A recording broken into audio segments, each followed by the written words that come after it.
हरे कृष्णा कृष्ण कृष्णा हरे हरे, हरे राम राम राम हरे हरे। श्री गुरुदेव की जय। अनंत कोटि वैष्णव वृंद की जय। निताई गौर प्रेमानंदे हरि हरि बोल। श्री गुरुदेव की अहेतु कृपा से हमारा जो ग्रंथ चल रहा है उसका नाम है श्री श्री चैतन्य चैतामृत। श्री श्री चैतन्य चैतामृत ग्रंथ के अंतर्गत हम श्रवण कर रहे हैं मध्य लीला 20वां अध्याय और प्यार संख्या आ चुके हैं 137 पे। तो अब तक हमने बहुत सुंदर कथा के माध्यम से कर्म योग ज्ञान योग के विषय में श्रवण किया।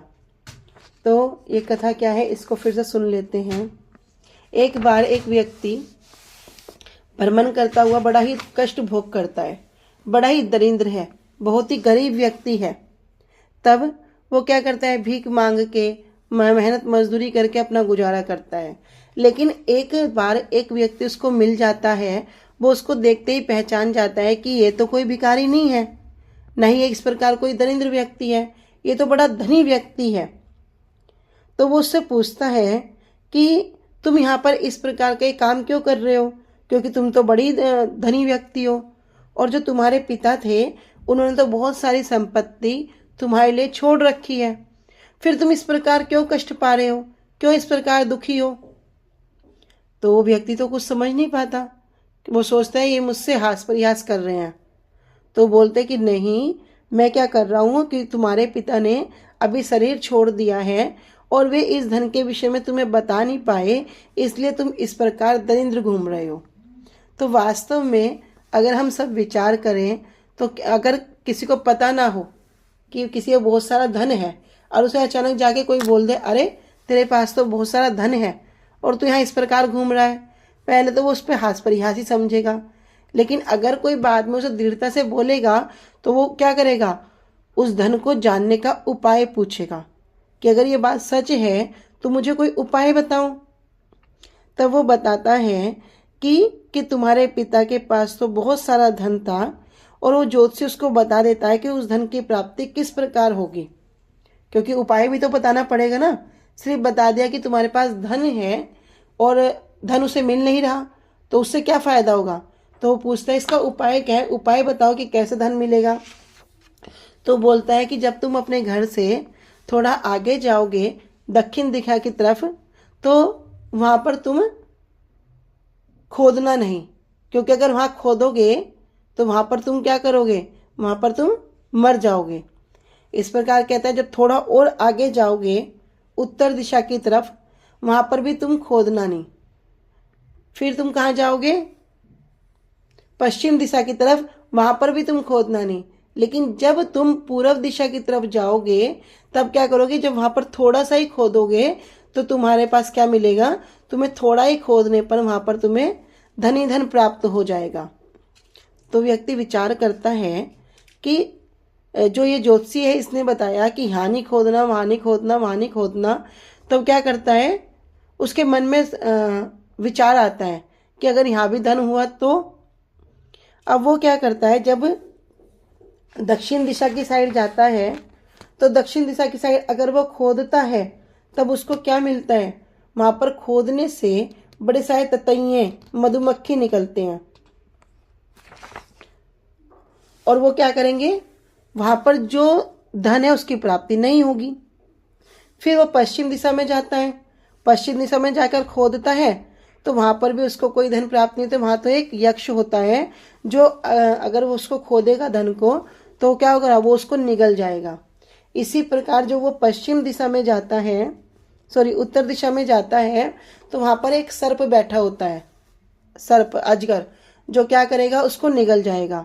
लेकिन वो ज्योतिषी की बात जैसे मानकर आगे जाएगा कहां पर, पूर्व दिशा की ओर, तो थोड़ा सा खोदने पर ही उसके हाथ में धन लग जाएगा। तो गुरु वर्ग इस कथा के माध्यम से बता रहे हैं ये चार दिशा क्या हैं और इन चार दिशा में कौन से धन की प्राप्ति होगी। तो ये चार दिशा ही क्या है, ज्ञान योग मतलब कर्म कांड, ज्ञान कांड और योग कांड, और चौथा है भक्ति। तो जिस प्रकार सबसे पहले कौन सी दिशा में खोदता है, अगर कोई दक्षिण दिशा की ओर अग्रसर होता है वो दक्षिण दिशा में क्या निकलेंगे? बहुत सारी ततैयां निकलेंगी, मधुमक्खी निकलेंगी। ये ततैयां मधुमक्खी क्या है? ये ततैयां मधुमक्खी है कर्म कांड। जो लोग सकाम कर्मों के चक्कर में लगे रहते हैं, किस लिए? आज ये हवन करेंगे तो इस प्रकार की सिद्धि प्राप्त होगी, आज ये कार्य करेंगे तो मुझे इससे ये वस्तु प्राप्त होगी, पुण्य के चक्कर में लगे रहेंगे। उससे क्या होगा? ये ततैया मधुमक्खी निकलते रहेंगे। ये कर्म कांड है, और जैसा कर्म करेगा उसी कर्म के अनुसार क्या होगा? उसको स्त्री, पत्नी, पति, पुत्र, धन, इनकी प्राप्ति होगी। जिसको वो ये जो पति पुत्र संसार क्या करेंगे? फिर उसको इसी प्रकार ततैये की माती डंक मारते रहेंगे। तो ये हो गए ततैये और मधुमक्खी। फिर दूसरी है पश्चिम दिशा। पश्चिम दिशा में जब खुदाई करेंगे तो यहाँ पर कौन निकलेंगे? यहाँ पे निकलेगा एक यक्ष। यक्ष क्या करेगा? वो उत्सुक में विघ्न बांधा उत्पन्न करेगा, जिससे वो धनुष मिलेगा नहीं। तो ये विघ्न बांधा क्या है? यह है सिद्धि कांड। जो बड़े बड़े सिद्धि प्राप्त करते हैं योगी लोग, और जैसे कि कोई पानी पर चलने की सिद्धि प्राप्त करता है, कोई वाक सिद्धि प्राप्त करता है। एक कथा हमने श्रवण की थी, बड़ी सुंदर कथा है। एक बार एक व्यक्ति पहाड़ों पे कहीं जाकर तपस्या करता है, बड़ा सिद्धि प्राप्त करने की कोशिश करता है। तो वो सिद्धि प्राप्त करते करते वर मांगता है कि मैं क्या करूं, मैं जो बोलूं सच हो जाए। तो वो बोलते हैं ये वर तो मैं तुम्हें दे नहीं सकता, फिर कोई और उपाय बताओ। तो वो उसने सिद्धि प्राप्त की कि मैं जिसको भी अपने रक्त की एक बूंद भी दूंगा तो उसकी बड़ी सी बीमारी ठीक हो जाएगी। तो कह रहे हाँ ये हो सकता है। इस प्रकार की उसने सिद्धि प्राप्त कर ली। अब जो भी रोगी आते, अब अपनी सिद्धि को प्रदर्शित करने के लिए उसने क्या किया?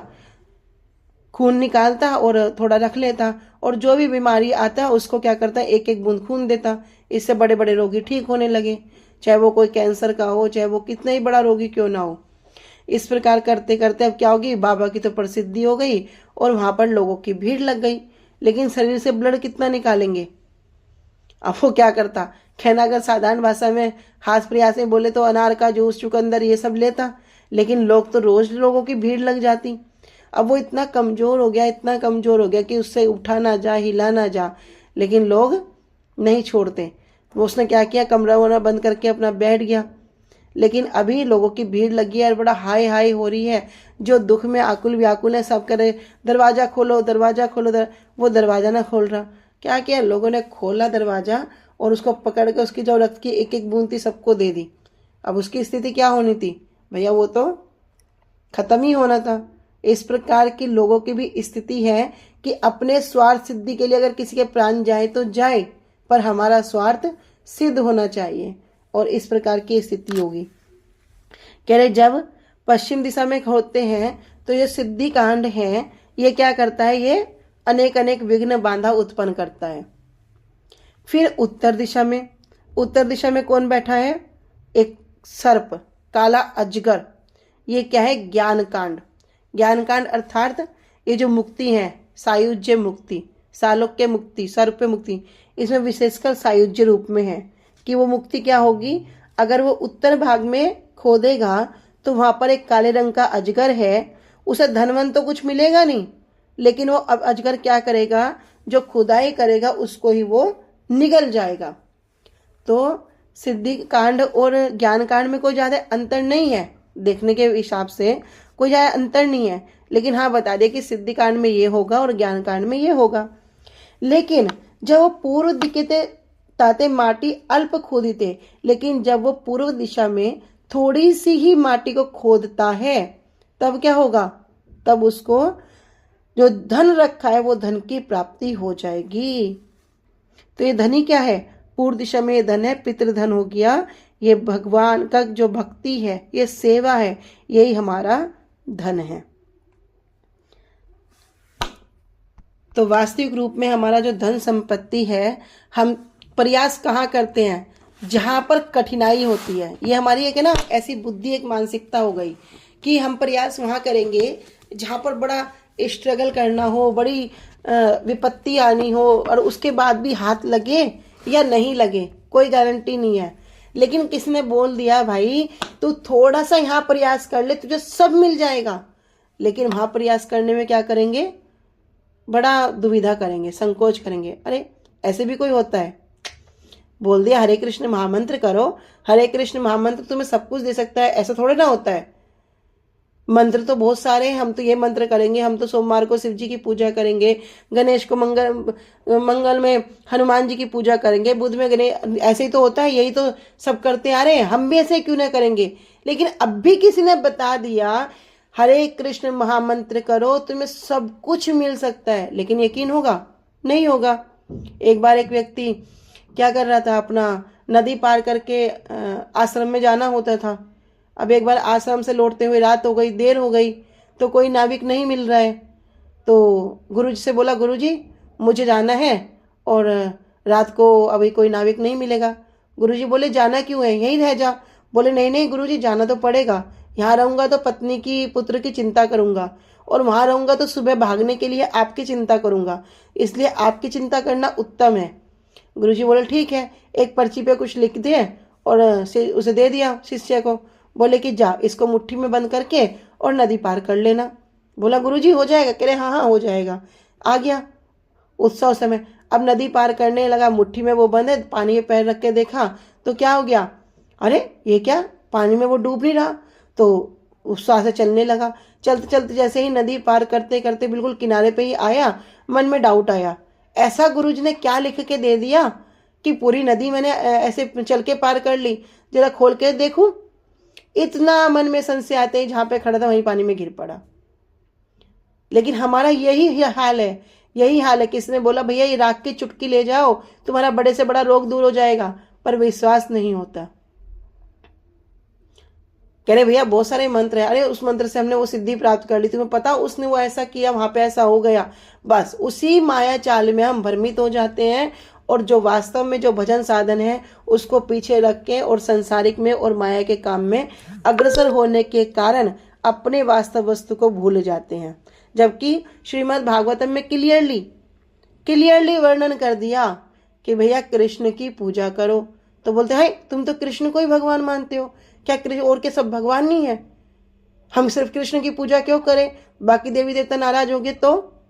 अरे वहां वर्णन कर दिया, एक साधे सब सदे सब साधे जब जाए, उसका भी उदाहरण दे दिया। यथोत्रोन्मून निश्चने तृप्तिन्ति तत् स्कंद भुजोप शाखा प्राणोपहार छे यथे इंद्र नाम सर्वा अर्णम अच्युत तेज्या। जिस प्रकार जड़ की पेड़ की जड़ में पानी देने से सारा वृक्ष हरा भरा हो जाता है, जिस प्रकार मुख में भोजन देने से पूरा शरीर हष्टपुष्ट हो जाता है, उसी प्रकार एकमात्र श्री भगवान की सेवा करने से, कृष्ण की सेवा करने से सब देवी देवताओं की सेवा हो जाती है। लेकिन विश्वास नहीं होता। तो यहां पर भी कह रहे अगर हम पूर्व दिशा की ओर थोड़ा सा भी खोदेंगे तो हमें क्या होगा, वो रत्न, वो पितृधन प्राप्त हो जाएगा। हमको सब कोई साधारण नहीं है, हम सब भी धनी हैं। लेकिन अभी उस जो इस दरिद्र व्यक्ति की स्थिति है वो कौन है? वो दरिद्र व्यक्ति हम ही है और कोई नहीं है। वो दरिद्र व्यक्ति भी हम ही है। हमने भी क्या हो गया, अपने पिता से दूर होने के कारण हमने क्या किया, अपने वास्तविक स्वरूप को भूल जाने के कारण, अभी माया में आबद्ध हो जाने के कारण हम दरिद्र की भांति धक्के खा रहे हैं, माया के जाल में पड़कर माया के थपेड़े खा रहे हैं। किंतु वास्तव में हम भी उसी पिता की संतान हैं। उन्होंने हमारे लिए बहुत मूल संपत्ति रखी है, लेकिन हम वहीं पर प्रयास नहीं करते और सब जगह प्रयास करने में अग्रसर है। इतने सुंदर सुंदर ग्रंथ रूपी रत्न हमें प्राप्त हो गए, इतना सुंदर सुंदर गुरु देव का संग, वैष्णवों का संग, विग्रह सेवा, ये सब प्राप्त हो गया। फिर भी इतना मिलने के बाद भी हमारी बुद्धि बड़ी मंद है, और मंद होगी भी। भैया भागवतम में क्लियर बोले, मंद सुमंद मतियो मंद भाग्य उपाद्रिता। ये तो होगा ही कि जहां बहुत स्ट्रगल करके सोचेंगे तो लगेगा हाँ अब कुछ हुआ, लेकिन अनायास ही कुछ मिल जाए तो लगता नहीं है। गुरुदेव बताते ना कि ये भव सागर है, इस भव सागर को कैसे पार करेंगे? इस भव सागर को पार करना अत्यंत कठिन है। कोई सागर, किसी ने सागर देखा है? जिसने सागर देखा है वो सागर के एक किनारे पर खड़े होकर उसके दूसरे किनारे को देख भी नहीं सकता, इतना विशाल, इतना अथाह सागर है। लेकिन गुरुदेव बताते हैं जो ये हरि नाम करता है, जो ये कथा कीर्तन सुनता है, वो क्या करेगा, इस भवसागर को अनायासी पार कर जाएगा। किस प्रकार, एक गाय के खुर में पानी भर दो, जैसे प्रकार उसे एक छोटा बच्चा भी आराम से प्राप्त पार कर लेता है, उसी प्रकार एक जीव इस भवसागर को पार कर सकता है। तो ये 4 मार्ग हैं, 4 दिशा हैं, पूर्व पश्चिम उत्तर दक्षिण। दक्षिण में क्या बैठे हैं, ये मधुमक्खी ततैया बैठे हैं, जो हम सकाम कर्म करते हैं। इन सकाम कर्म को करने से जो कर्म बनता है, कर्म से क्या होगा, फिर वही उसी के अनुसार पति पत्नी पुत्र परिवार संसार ये मिलता है, और वे क्या करते हैं, हमें बार बार उस तरह डंक मारते हैं। फिर हमने क्या सुना, दक्षिण दिशा में तो ये हो गए कर्म कांडी, पश्चिम दिशा में सिद्ध कांड, कि जो करेंगे क्या, जो अपनी सिद्धि के अभाव में आकर लगे रहेंगे। मतलब योगी जन क्या करेंगे, बड़ी बड़ी सिद्धियां प्राप्त कर लेंगे। वहां पर भी अगर जाएंगे तो वहां पर भी कौन बैठा है, एक यक्ष बैठा है। भैया कुछ प्राप्ति नहीं होगी धनवन की, उल्टा क्या होगा, वो यक्ष बार बार विघ्न पैदा करेगा। फिर उत्तर दिशा में क्या है, ज्ञान कांड। उत्तर दिशा में कौन बैठा है, एक अजगर बैठा है, सर्प बैठा है। वहां धन तो बिल्कुल भी नहीं मिलेगा, उल्टा जो वहां प्रयास करेगा वहां पर क्या होगा, वो अजगर उसको निगल जाएगा। मतलब वो उस मुक्ति को, साहित्य मुक्ति को प्राप्त हो जाएगा और अपने जीवन को बर्बाद कर लेगा। फिर पूर्व दिशा में लेकिन अगर थोड़ा सा भी खुदाई करेंगे तब वहां क्या होगा, उस धन की प्राप्ति हो जाएगी, उस धन की मटकी तुम्हारे हाथ लग जाएगी। तो अभी आगे चलते हैं, ये बहुत सुंदर कथा है।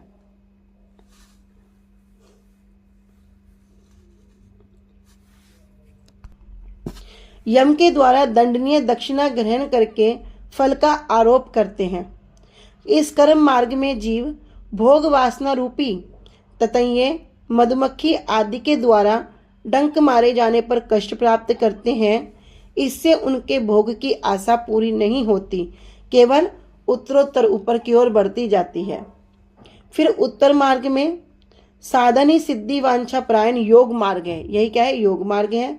उसमें केवल्य रूपी काले रंग का अजगर शुद्ध जीव की सत्ता को ग्रास कर लेता है।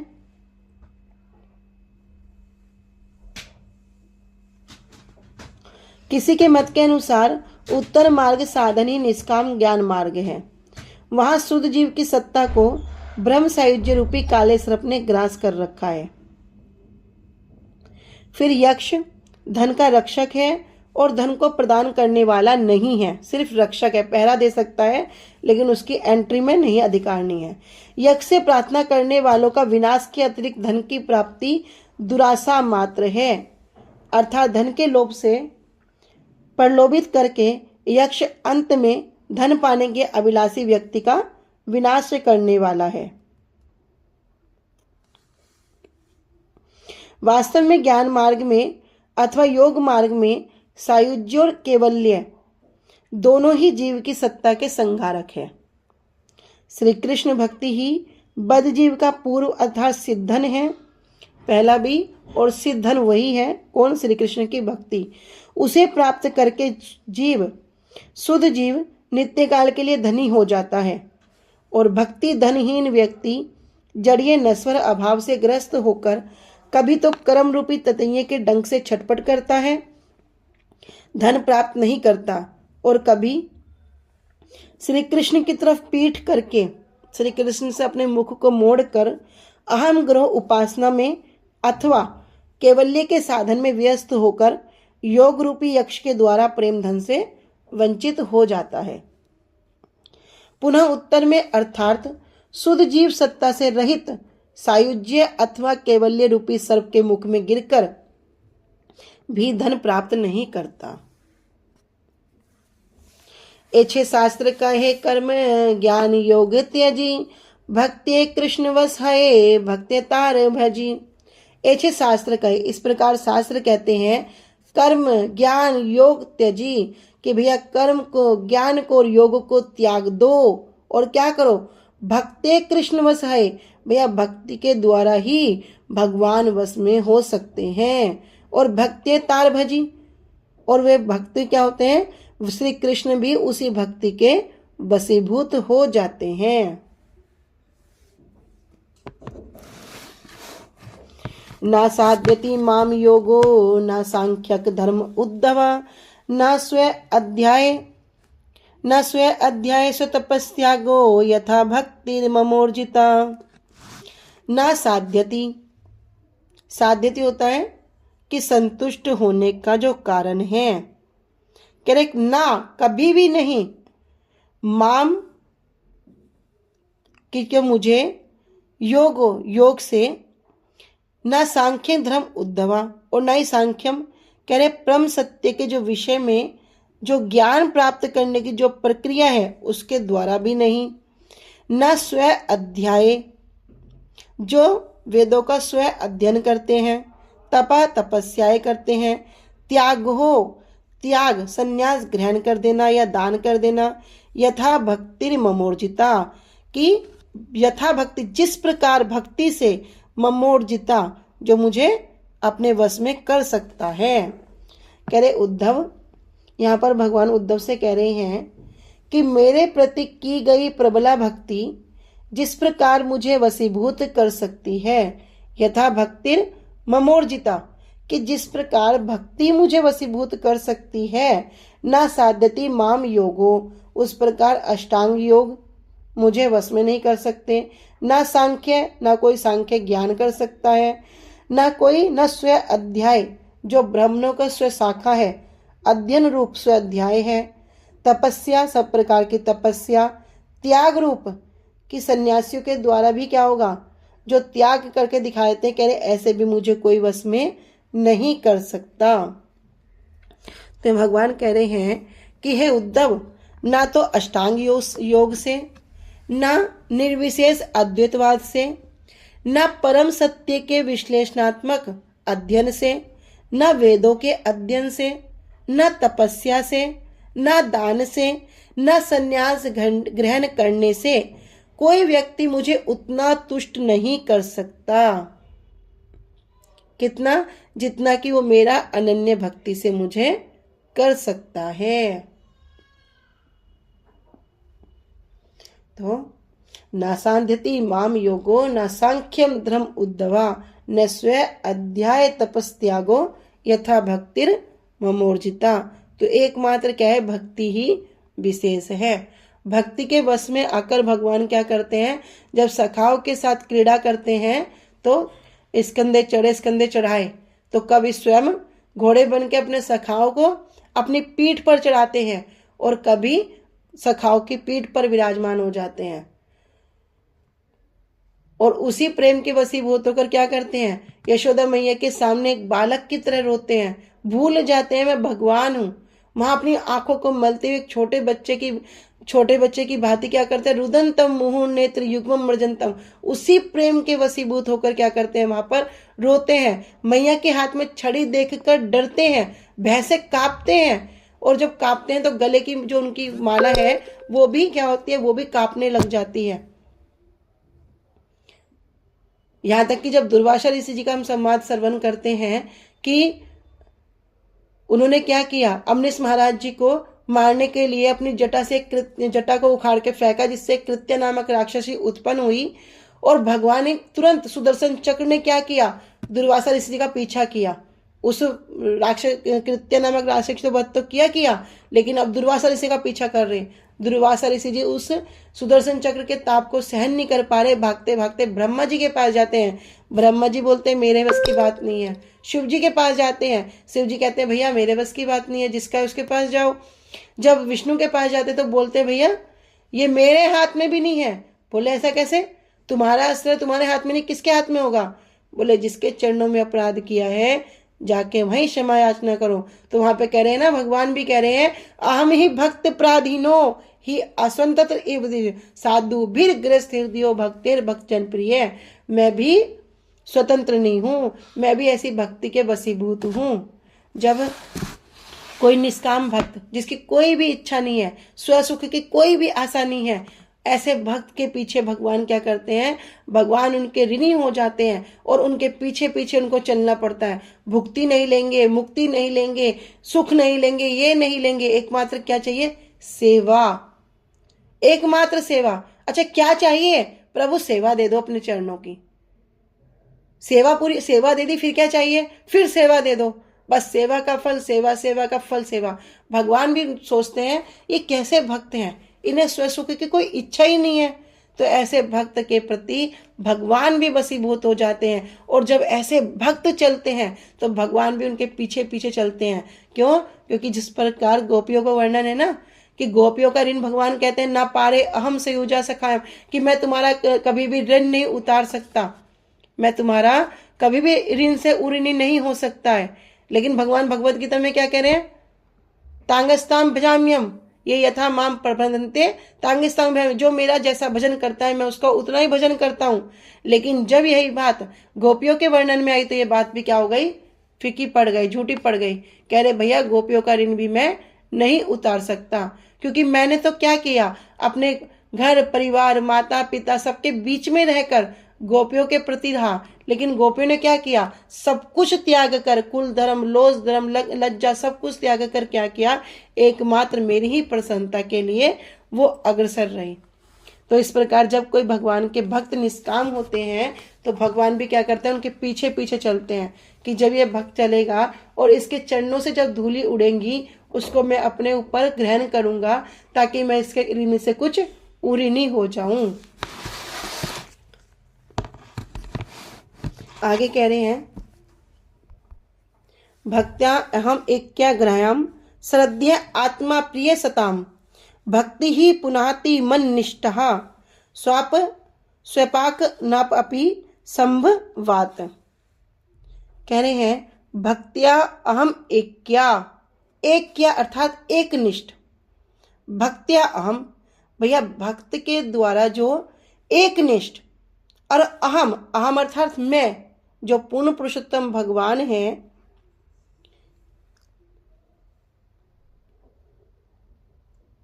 तो ऐसे भक्त, भक्तिया मतलब जो मेरी प्रेममयी सेवा के द्वारा ग्रहायाम प्राप्त करने योग्य, श्रद्धाया आत्मा प्रिय सताम, और श्रद्धा के द्वारा जो प्रिय, जो प्रेममयी सेवा है वही क्या है, सर्वाधिक प्रिय है।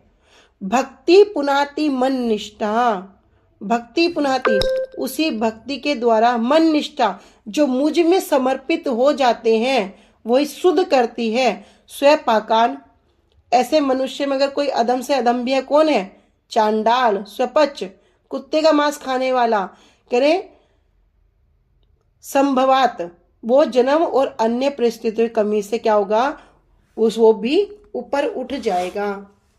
तो साधुओं का प्रिय कौन है, साधु का प्रिय तो मैं हूं, और अनन्य श्रद्धा से उत्पन्न भक्ति के द्वारा ही मैं प्राप्त होता हूं।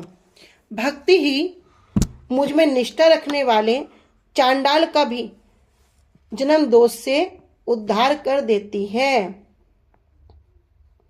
तो भक्तों और साधुओं को अत्यंत प्रिय होने के कारण मुझे अविचल श्रद्धा और भक्ति के द्वारा ही प्राप्त किया जा सकता है। भक्त्या एक्यम ग्रह, भक्त्या अहम एक्या ग्रहाया, कि एकमात्र एक निष्ठ भक्ति के द्वारा ही मुझे प्राप्त किया जा सकता है। यह भक्ति योग जो मेरे प्रति अनुरक्ति को क्रम से बढ़ाता है, चांडाल तक को भी शुद्ध कर देने वाला है। अर्थात इस भक्ति योग के माध्यम से हर व्यक्ति अपने आध्यात्मिक पद तक ऊपर उठ सकता है। तो यहाँ पे जो 3 मार्ग की बात नहीं कही गई, कर्म है, ज्ञान है, योग है, कह रहे उससे मैं इतना प्रसन्न नहीं होता हूं। मैं किससे प्रसन्न होता हूं, एकमात्र भक्ति से ही प्रसन्न होता हूं, और भक्ति से ही कोई मुझे क्या कर सकता है, अपने वश में कर सकता है। अतएव भक्ति कृष्ण प्राप्तिर उपाय, अभिदे बलि तारे सर्व शास्त्रे गाए। अतएव इसलिए भक्ति कृष्ण प्राप्तिर उपाय, कृष्ण को प्राप्त करने का उपाय क्या है, एकमात्र भक्ति है। अभिदे बलि तारे सर्व शास्त्र गाए, और वो जो उपाय है उसी उपाय को क्या कह रहे हैं, अभिदे, वही उपाय क्या है, अभिदे है। तारे सर्वशास्त्र गाए, यही सर्वशास्त्र वर्णन करते हैं। तो भगवान को पाने का एकमात्र उपाय क्या है, भक्ति है, और जो भक्ति की जो विधि है इसी को क्या कहते हैं, अभिदय कहते हैं। और यही सब शास्त्रों के द्वारा वर्णन है। भगवान भगवद गीता में क्या कह रहे हैं? सर्वधर्मान परित्यज्य मामेकम शरणम व्रज अहम त्वं सर्व पापेभ्यो मोक्षयिष्यामि मा शुचा। कि भैया क्या करो, यदि कोई भगवत धाम वापस लौटने का इच्छुक है और वास्तव में सुखी होना चाहता है तो क्या करो? सर्वधर्मान परित्यज्य, सभी धर्मों को परित्याग कर कर मामेकम शरणम व्रज, मेरी शरण में आ जाओ। धन पाई ले अच्छे सुख भोग फल पाए, सुख भोग हाइते दुख आपनी पलाए। और धन पाइते, जब ऐसा धन प्राप्त हो जाएगा, और ऐसा धन प्राप्त होने से क्या होगा? सुख भोग फल पाए। भैया फिर तो सुख की फल की भोग की प्राप्ति होगी। कैसी? सुख के भोग रूपी फल की प्राप्ति होगी। और सुख भोग हाइते दुख आपनी पलाए, और जब जिसको सुख मिल जाएगा, जिसको आनंद मिल जाएगा, वहां से क्या होगा? दुख को तो जाना ही पड़ेगा, दुख पलायन कर जाएगा। तो जब मनुष्य सचमुच में वास्तव में उस धन से धनी हो जाएगा, तब उसके स्वाभाविक रूप से जो सारे दुख हैं वो चले जाएंगे और वो सुखी हो जाएगा। इसके लिए किसी भी बाह्य प्रयास की आवश्यकता नहीं करनी होगी। तेछे भक्ति फले कृष्णे प्रेम उपजाए, प्रेमे कृष्ण स्वाद है ले भवनाश पाए। तेछे कह रहे इसी प्रकार भक्ति फले, प्रेम भक्ति का जो फल है, जो परिणाम है, कृष्ण प्रेम उपजय, क्या है? कृष्ण प्रेम, भगवान के प्रति वो प्रेम उपजय मतलब जाग जाता है। प्रेमी कृष्ण स्वाद, और उस प्रेम को जो भगवान कृष्ण हैं उनके जो प्रेम का जो आस्वादन करता है, हैले भव नाश है, उसका भव मतलब ये जो जन्म मृत्यु का जो चक्र है, ये सब क्या होगा? नाश हो जाता है।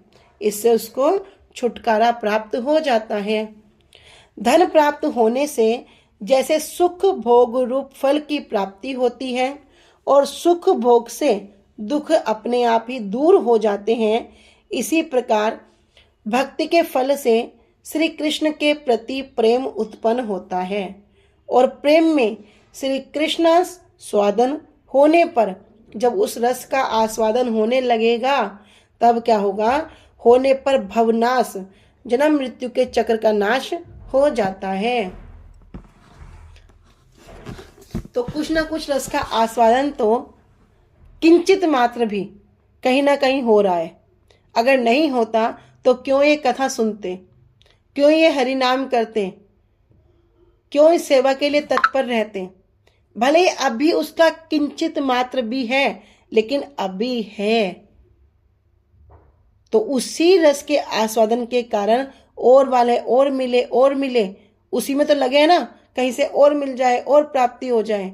जैसे आई बहुत गर्मी है, बड़ी कैड़ी गर्मी पड़ी है, और किसी व्यक्ति को पानी चाहिए, पानी की वजह से बहुत परेशान है, पानी मिल जाए, लेकिन अगर उसको कोई बड़ी सुंदर शिकंजी बना के देगा तो उसको कितना आनंद होगा, कितना उसको आनंद होगा। इसी प्रकार उसके बाद क्या करेगा? और मिले, तो वो और की जो लपक है उसकी वो बढ़ती रहेगी उत्तरोत्तर। ऐसे ही अगर ये सुख वास्तव में किसी को मिल रहा है तो उसकी लगन भी क्या होगी? उत्तरोत्तर बढ़ती रहेगी, उसका लोभ भी उत्तरोत्तर बढ़ता रहेगा। और फिर क्या होगा? दरिद्राय नाश भव शय प्रेमेर फल नाय, प्रेम सुख भोग मुख्य प्रयोजन है। तब क्या होगा? कह रहे दरिद्र नाश, तब वो जो निर्धन व्यक्ति है वो कौन है? हम ही हैं। कह रहे उसका क्या होगा? दरिद्रता नाश हो जाएगा। जो वो दरिद्रता का जीवन है वो जीवन समाप्त हो जाएगा। भविष्य, और जो भव अर्थात जो भौतिक अस्तित्व है उसका भी विनाश हो जाएगा। और प्रेमे फल नाए, और फिर क्या होगा? फिर प्रेम सुख भोग मुख्य प्रयोजन होए, तो उसका एकमात्र क्या हो जाएगा? प्रेम सुख, कि वो जो प्रेम भगवत प्रेम है उसका सुख भोगना ही, भगवत सेवा ही उसका मुख्य प्रयोजन हो जाएगा। तो दरिद्रता का नाश होगा, भव क्षय हो जाएगा, और दोनों प्रेम के वास्तविक फल नहीं है कि दरिद्रता का नाश हो गया, ये प्रेम का वास्तविक फल है? ये तो वास्तविक फल नहीं है। फिर भविष्य होना क्या वास्तविक फल है? ये भी वास्तविक नहीं है। वास्तविक फल क्या है? भगवत सेवा, जो प्रयोजन वस्तु है वही क्या है? वो प्रेम सुख का भोग ही भगवत सेवा, वो भगवत सेवा उसका प्रयोजन वस्तु है जिसको वो प्राप्त करेगा। अमृत प्रभा भाष्य में श्रील भक्ति विनोद ठाकुर जी कह रहे हैं, श्री कृष्ण सेवा आस्वादन का मुख्य फल ही प्रेम सुख है। श्री कृष्ण बहिर्मुखता ही जीव की दरिद्रता है और इस दरिद्रता का नाश एवं संसार से श्री कृष्ण सेवा आस्वादन के साथ साथ गौण फल के रूप में उदित होते हैं और वास्तव में वे मुख्य फल नहीं है। अभी क्या है? अभी हम लगे हुए हैं और लगने से क्या हो रहा है? कोई हरिनाम कर रहा है, किसी को कुछ उपलब्धि हो रही है, किसी को कुछ अनुभूति हो रही है, तो वास्तव में तो ये मुख्य फल नहीं है। मुख्य फल क्या है? वो जब हृदय में वो कृष्ण सेवा भगवत प्रेम वो जो उदित हो जाएगा वही तो प्रयोजन वस्तु है। लेकिन अभी गौण हो रहे हैं। अच्छा, ये मैंने हरिनाम जाप किया तो ऐसा हो गया, मैंने ये किया तो मेरा इतना बड़ा संकट आना था ये हट गया, तो क्या ये हरिनाम का मुख्य फल है? कह रहे नहीं, ये तो गौण है। गौण मतलब कितना कि जब कोई भक्ति में आता है तो बहुत सारी चीजें अनायासी हो जाती हैं, मांगना नहीं पड़ता, भक्त को मांगना नहीं पड़ता। कोई काशी व्रत कर रहा है, कोई हरिनाम करता है, कोई कुछ करता है। हरिनाम क्या है? चिंतामणि, चिंतामणि है, जो चिंता करोगे मिल जाएगा। अब वो हरिनाम करते करते हठात कुछ मन में विचार आ गया, वो पूरा हो गया, तो बोलेगा भाई वाह, मेरे तो काम अपने आप ही हो गया, अचानक हो गया। हरिनाम सब कुछ प्रदान कर सकता है। उदाहरण के तौर पे हम श्रवण करते हैं ना कि जैसे एक जंगल है, अब जंगल में आग लग जाए, एक जैसे अभी बड़ी भयानक रात्रि है, रात्रि में क्या होता है ना कि चोर भूत पिशाच डाकनी शाकनी सब घूमते हैं। तब अभी क्या हो गया? अभी बस रात का अंतिम पहर है, पूरी रात खत्म नहीं हुई है, सुबह होने वाली है। सुबह होने का आभास मात्र हुआ, आभास मात्र होने से क्या होगा? भूत प्रेत पिशाच डाकनी शाकनी सब क्या होंगे? भागने लग जाएंगे। तो क्या कहना, क्या जो सूर्य उदय होगा, सूर्य उदय होने का ये मुख्य कारण है कि उनको भगाना? नहीं, सूर्य उदय होने का मुख्य कारण क्या है? जगत को प्रकाशित करना, सबको उजाला देना। लेकिन ये सब अनायासी हो जाते हैं। इसी प्रकार भगवान का जो नाम है उसका जो मुख्य फल है क्या है? भगवत सेवा। लेकिन उसके अतिरिक्त जो हमारे अन्य काम हैं ये सब अनायासी हो जाते हैं।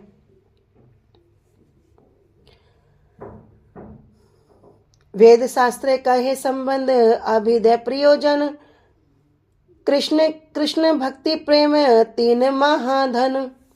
तो वेद शास्त्र कह रहे हैं संबंध, अभिदय और प्रयोजन, तीन वस्तु के विषय में यहाँ पर बता दिया कि भैया श्री कृष्ण से क्या संबंध है, श्री कृष्ण की जो भक्ति है उसको अभिदय उसका उपाय क्या है, और श्री कृष्ण प्रेम का प्रयोजन क्या है? प्रेम है।